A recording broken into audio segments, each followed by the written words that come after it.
Today we're looking at a Ryobi product again. We're looking at their budget model soldering iron. And just as I start recording, we have a jet flying overhead, so deal with that as a background noise. Anyway, the only thing that I really think is wrong with these things, despite having a fairly nice quality weighty soldering iron, is this stupid cheap cable that is really just basically fencing wire. So I did a bit of an order, and I ordered myself some silicone cable, which I don't know if the conductors are going to be the same size, but the cable appears to be more or less the same size, or maybe a little bit thinner. Either case, we're going to see if we can replace the soldering iron cable with some silicone cable.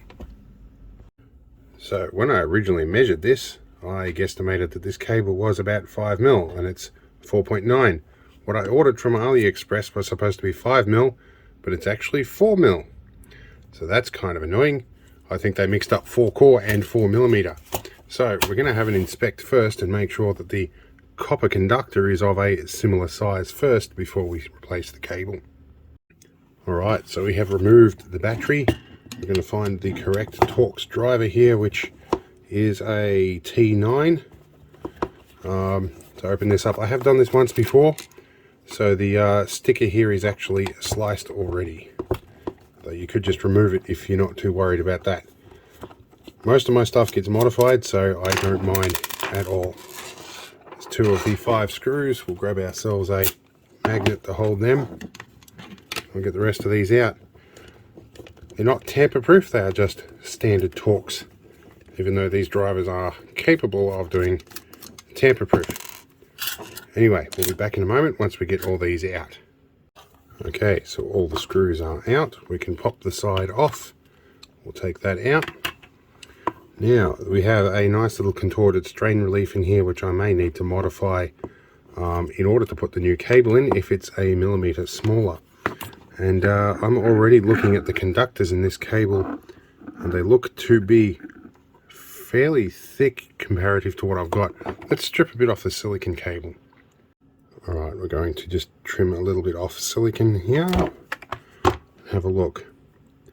Now, these are our conductors on this stuff, although they are Teflon coated by the feel.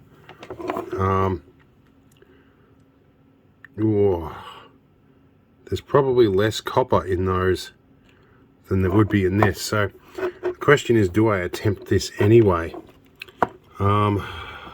I'm going to have a think here. I'm going to measure these conductors, I think, of the copper, and see how much actual copper we've got.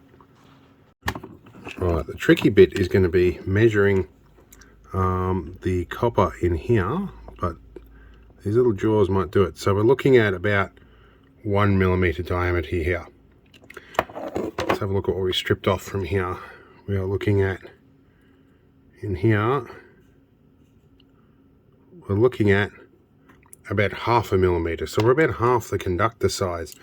So there could be a cheap trick in that I put half the length of cable on here, because half the diameter, obviously we're going to double the current we pull across that. Not sure how that's really going to work with things, but you know, I've done crazier things in the past and tried that out, but I don't know. You know what, we're going to try it with a silicone cable, see how it works, even though we're half the diameter. So I've just been and taken photos of the connections, and we're comparing wire colors. So we have a red, a white, a black, and a green. So we're going to be swapping the green with the yellow, but that's how we're going to go. The next step before I start chopping wires or unsoldering stuff, I need to find out if I can actually get into this first. That's probably the more important part of it. So let's disassemble this. Alright, now normally I would remove the cover and everything off that, but I don't want to bust the heating element. I need to work out how this comes apart. That looks like that goes straight through the strain relief. Feels like there is something fairly strain relieving in there. So I guess the only screws I can really undo are the Torx screws here, so we'll get into that. So we're going to use the same T9 Torx we used before. We're going to undo these. Hopefully, if it's like other irons that I've used, the assembly should just pull straight out with the element. It might also be different to that, we don't know. And these are only mildly magnetic screws, maybe they're stainless. guess if you're dealing with high temperature, that would make sense. Let's have a look here. Just gently remove. So there's our heating element. That is not coming out freely. There are 3 Phillips screws in there. Alright, now I need to go and find a long screwdriver for that. Alright, I went through a bunch of different screwdrivers here to find one that was the right size. But I think I'm going to end up having to do it this way. I'm going to have to do it carefully so that we don't break the heating element off, which is going to be quite a challenge. So I might do this bit off camera, and then you won't hear me swear when I break the element off. Although that screw is coming out with a bit of gentle persuasion. There's that one. That one's definitely magnetic. Right, I'll get the other 2 out and we'll be back. Okay, so we pull our little piece off here gently. Okay, and this feels like there's some cable now retracting through the base. So we will push it through this way to avoid ripping things out. Okay, there's our strain relief in there. That looks pretty good. Alright, that's the end of our element, and we've got a common ground, and we've got sensing pos and neg. Alright, so there's a temp sensor in there. Okay, well I guess here goes nothing. We'll see if the thinner cable causes any problems. We can do a cheap trick and run half the length of cable, and that should balance it out a little bit, but I think the cable length on here is fairly short as is. So anyway, let's see how we go. Alright, I've done a little bit of prep work here, but I've removed the strain relief clamp on here. I'm going to try and keep as much of this original cable intact as I can, just in case something goes a bit funky with this and I want to use the original cable again. It's unlikely, but given the diameter difference, I am a little bit wary. It looks to me, let's zoom in a little bit here, come right in here. They may have crimped this in here, which could be interesting, but I guess I'm going to try and solder it. I do have some silver solder if I really need to, but yeah. Alright, let's get these ripped out of the board. Okay, we're going to turn on our solder station here. I'm going to use my Chinese one, because my good old Weller one that has done many trusty years, there's a bit of work needed inside this one. I'm going to have to fix that up. But the Chinese one should do the job to get me out of trouble. Anyway, let's remove these cables. This is the bit that feels wrong. It's when you do this, but it's going to save me doing damage. While we're waiting for the iron to warm up, we're going to rip all of this out and put that off to one side. I'm going to thread my new wire through the soldering iron body. I'm just untangling it off camera here. So we're going to thread this through that body as well, and hopefully we can wriggle that through here.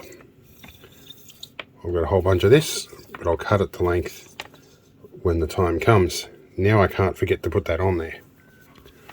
Alright. I've put the chisel tip on this one, mostly because I broke the old one. Didn't get too much with it. Alright, here we go. Now this will probably be lead-free solder, I'm going to guess, but can we rip that out? There we go. Do this one. Too nice and hot. Rip that out. We're going to have to take this one here, and we will try and lift the board off that one gently as well. Alright, I'll deal with the tip in a bit, or the heating element. I need to get the desoldering tool onto these and give them a clean out. We'll be back. Right, let's get a bit of solder onto these. See how we go here.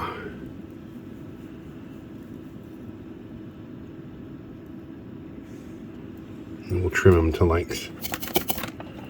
Alright.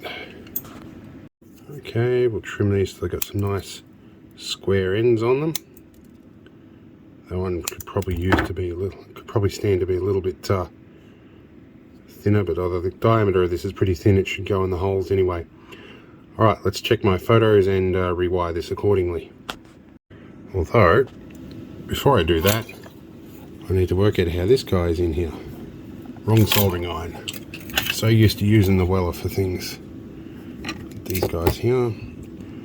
Tin this with a little bit. We'll see if we can heat this and remove it. Okay, so I got the end of the insulation there. I certainly think it's crimped in there. This could require some fancy work, so give me a little bit to consider my options. Right, options considered, and I understand this might pretty well shorten the lifespan of it. We're going to leave that little stub of wire there, and we're going to trim it like so. Just back till beyond the insulation. And we're going to solder directly to the back of that, and I hope it works. There we go. So that's pretty much what we're going to do with the red wire. Let's go on to that. I'll do that last because I need these to take up the strain first. Okay, so we're going to start with heater negative, which is apparently black. We're going to go through here. I'm going to hook it through a little bit just so it stays. And we're going to solder this one in. Alright, clean the tip. I'm a bit congested on my desk. I'm ducking around everything at the moment. Alright, now red was our heater positive. We'll do that in a minute. And sense wire, I got to remember which was which on that. Alright, so our green is sensor pos. And I thought that might be a problem. With that bit of extra diameter on the end of that. Alright, I've blocked up this hole. I'm going to have to clean it out again. Alright, we successfully cleaned that hole out. So we can get you in. I'm going to, this cable is actually very slick. They've used a Teflon insulation for the inner. And yeah, we are going to have to trim you just a little bit more.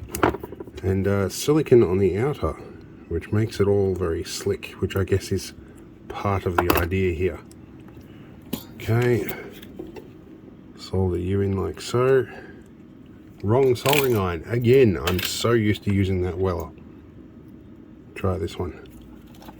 That's the hot one. Right, there we go. Now our white wire goes in through this hole. And I will double check all this off camera before I fire it up. Stick down, dude. It's going to move on me, I'll bet you. Get that in there real quick before you move. Okay. Nearly done, and now we'll get this red wire on. However we intend to manage that. Let's trim that right back a bit. I could put a bit of silver solder on here. I'll try some lead solder. We'll see how it goes. Hopefully we don't cause too much trouble. I could probably put a bit of heat shrink on there or a bit more of this fiberglass stuff, but I think that'll be okay once I clamp it all down, which I think we're going to do. And I obviously stripped off just enough here because I've got it in both clamps. Let's get a decent pair of pliers and sort that out. Alright, strain relief time. We're going to clamp you up. I should really check my wire colors before doing this.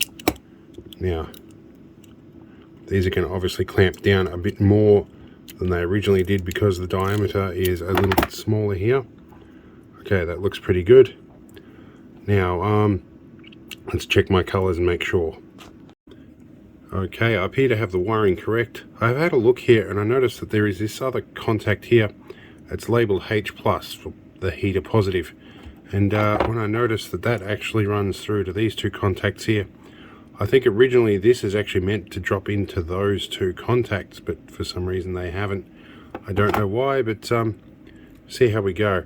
I'm still a little nervous that this might drop off, but I guess we're going to try it anyway. And I dare not put hot glue in here because it gets hot and it won't glue. Anyway, I hope that will hold down well enough. I'm a bit nervous about that idea, but then again, these are only like 80 bucks. I can get them on the shelf, so if I do something really stupid, the maximum this is going to cost me is 80 bucks. Unless I happen to be in a field and this is some sort of urgent thing, but I hope to have tested it long before then. Let's get this soldering iron back together. Alright, this is our iron back together and it already feels better. I'm a little uncomfortable about the smaller diameter, but I guess we're going to work with it. We've committed to it now. Alright, let's work on the other half. So we're back at this bit. Now we have to finagle our wiring out of the strain relief as best we can here. There's some joins and stuff. These bits will slide out. Generally, we're going to have to pull out. Oh, this is going to be fun to try and reassemble all of this. Okay, so that's there. Circuit board pops out and that comes out. Alright, now I see a suspicious join here. Is that a join or is that heat shrink just for strain relief? I don't know. Anyway, we are going to fold that over.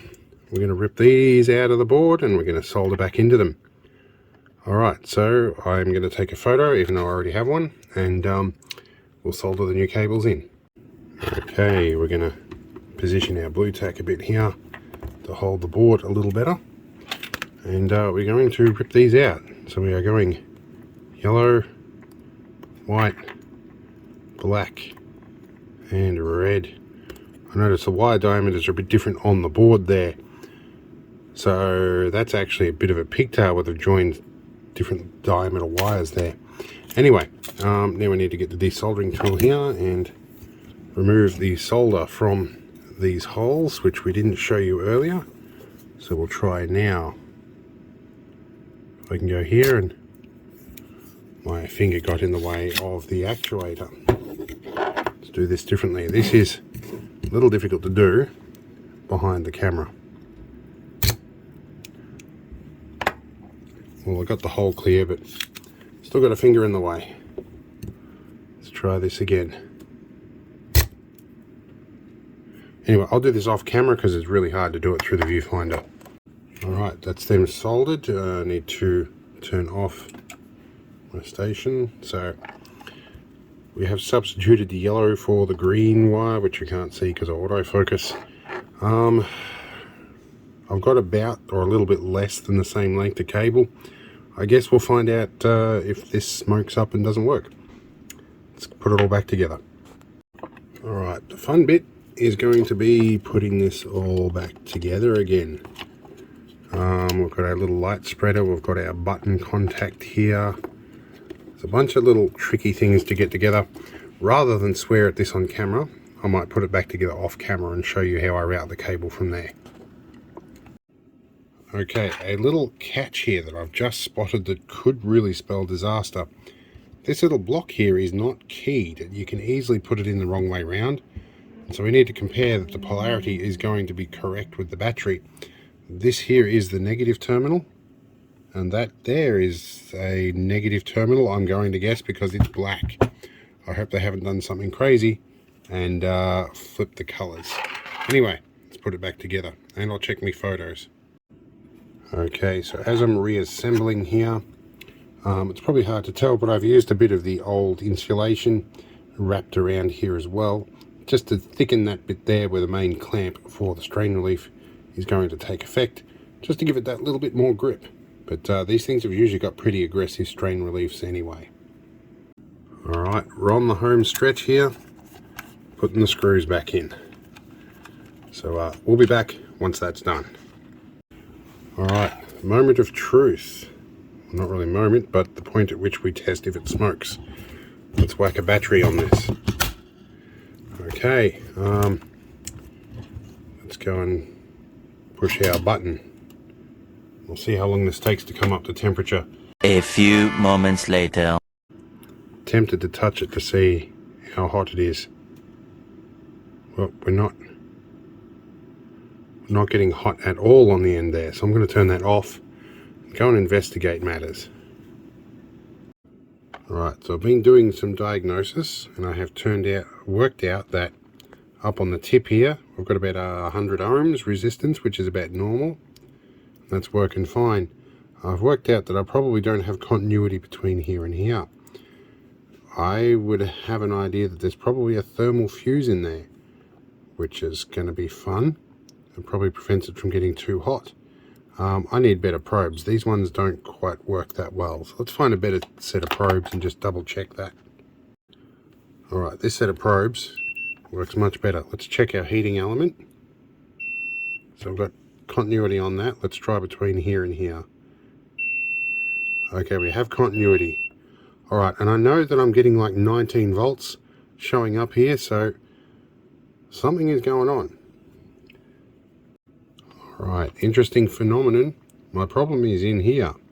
When I turn it on and it supplies power, this little section here goes really high resistance instead of really low. I'm going to pop this wire off and see maybe if I haven't overheated some kind of thermal fuse in here when I soldered to that. Okay, so I think I found what I'm after. This is a thermal fuse good for 113 degrees C, which is probably why it's been crimped on there. So soldering to this almost certainly would have increased that thing's temperature. I wonder if it's self-resetting. If it isn't, then I'll have to go find another one. Or I can just bridge the whole thing out completely and hope this thing never overheats. There could be part of its temperature regulation too, so I'm going to give it a few minutes, let it cool off and see what happens. Okay, so I've just flat out bypassed this fuse. It's a non-resettable one, obviously to prevent some sort of thermal runaway or a fire, whatnot. And at 113 degrees Celsius here, I figure we'll be well inside solder temperatures. So I've got just a single piece of wire in here soldered on. I figure if we get to some crazy temperatures, that'll probably drop out and disconnect it inside this bit of heat shrink or fiberglass anyway. So we're going to see if it gets hot now, and we'll probably procure another one of them fuses at some point in the future. Okay, let's turn this on and see if we get any heat happening. Oh yeah, that got hot really quick. Wow, that burnt my finger within seconds. So I'm going to go cool my finger off. Alright, now's when we see if it actually heats up. And you know, the effort we go to make our tools a bit more comfortable. Anyway, let's turn this on and see what happens. I'm going to guess this is going to get hot this time. For the record, I did run this under cold water for about 5 minutes or a little bit less than. I'm still going to have a permanent divot in my finger, but I think I got lucky. I should have known better, to be honest. Yep, we're definitely getting hot now. And I'm seeing some smoke come off stuff. So let's see, hopefully we can get hot enough to melt this. We'll put it in our cleaner over here. Oh, that cleaned up nicely. Well, I don't think it's going to have any problems heating up with that thinner diameter wire. So I think that's alright. The wire is not feeling warm. Oh, and it is so much easier to use. Oh my. This cable, so much better. Silicone cable. Alright, and it heats up suitably quick. I'm just going to give it a bit of a tinning here. Just do that and then give it a bit of a clean. Cool. Alright, we'll put that away for now, put it in front of the fume vent, and I think we're done. So this, we're going to do, let's coil up the cable and get a thumbnail shot. Alright, so this is the bit in the video where we get our thumbnail from, and we do this, or we do that, one of the two. Anyway, I hope it was educational watching me make yet again another mistake by cooking a thermal fuse, but it goes with the territory, and I noticed some of the comments I'm starting to get now are people who don't tolerate me making mistakes. Well, I'm not an expert, I'm just doing what I do. If you guys don't want to make the mistakes, well, learn from mine. I've left them in here. I'm not doing this to be an expert, I'm doing this because I enjoy what I'm doing. Sometimes that includes making mistakes. Anyway, we'll see you later, and hopefully we'll do some more interesting videos soon enough.